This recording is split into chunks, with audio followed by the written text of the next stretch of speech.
চুপ করো, তুমি আমার জীবন শেষ করো। এই খানকি তোমার চলে যায় প্রত্যেকটা রিপোর্ট দিয়েছেন জান নাই মানে ওর যে সব আলহামদুলিল্লাহ, আল্লাহ পাকের ইচ্ছা অনেক অনেক ভালো আছি।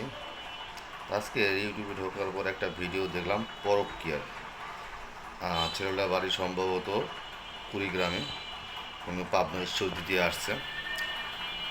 ভাই পরকীয়াটা আসলে এটা মরণব্যাধি, ক্যান্সারের মতো হয়ে গেছে।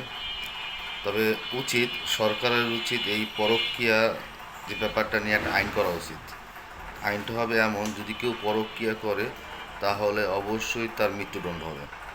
এটা ইসলামিক আইন।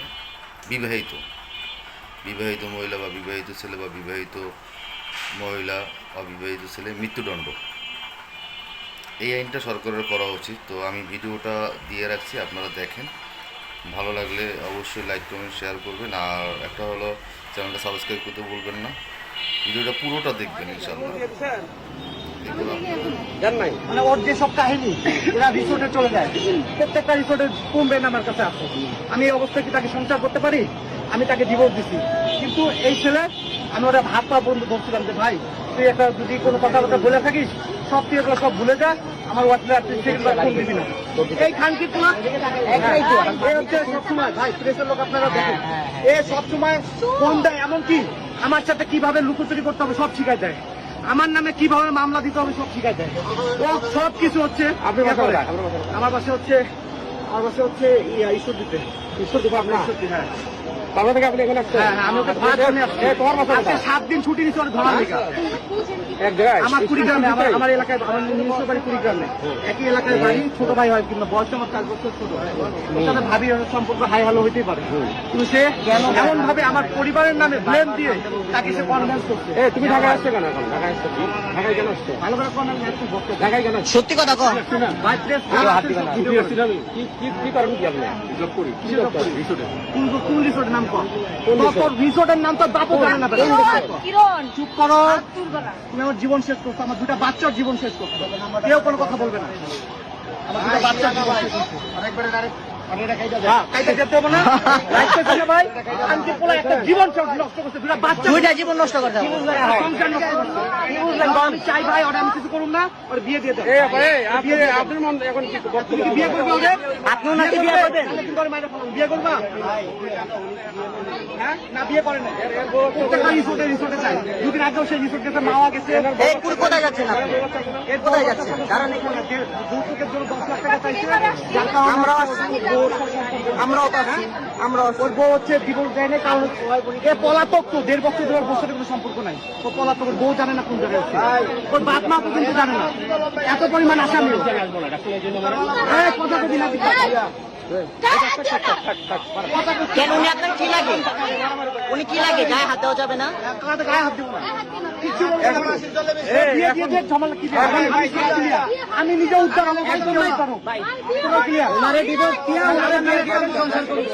5 বছর 6 বছর বাচ্চা আমি নিয়ে নেবো, সমস্যা নেই, কিন্তু বিয়ে পড়াই দিয়ে হিসাব ক্লিয়ার করে দেন। নাহলে পরে ভাই কি আপনার বক্তব্য বলেন না কেন? এখন আপনার মন্তব্য বলেন, আপনি কি বিয়ে করবেন না ছেড়ে দিবেন? বিয়ে করবে, বিয়ে করবে না মেরে ফেলবে। বিয়ে করবে, ও যে অপরাধ করে তাকে মেরে ফেলবে। আচ্ছা গায়ে আপনার মন্তব্যটা বলেন, আপনি কি করতে চান? আপনি কি বিয়ে করবেন নাকি ছেড়ে দিবেন? কি করবেন? বাচ্চার কথা মনে নেই, আপনিও দেখ মাস সন্তান তোমার যেটা মনে করো সেটা বলো। তুমি কি বিয়ে করবে? ভাই সরাসরি সবার সামনে বলেন, হয়ে গেছে বিয়ে করবে বললে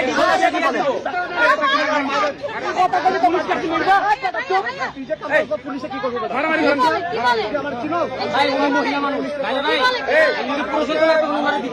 মারামারি করা যাবে না, মারামারি করা যাবে না, মারামারি বিয়ে দিয়ে দেন। আপনার স্যার বিয়ে দিয়ে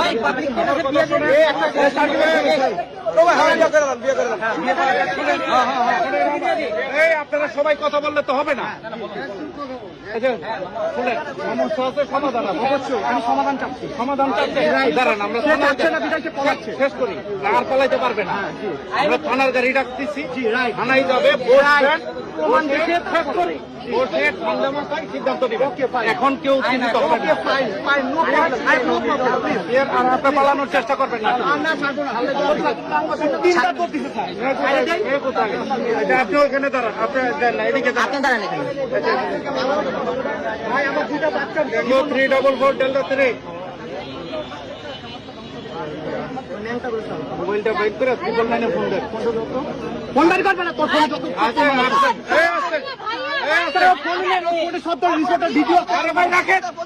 ফোনটা নেন না স্যার করে আপনার ফোনটা বের করেন। আমার তো আমি দিচ্ছি স্যার। আচ্ছা ঠিক আছে, আপনি স্যার ওকে ধরেন। আচ্ছা ঠিক আছে, আমি যাই না কোথাও। আচ্ছা আমার কি করতে হবে আমাকে বলুন। ধরা লাগবে না, ধরা লাগবে না।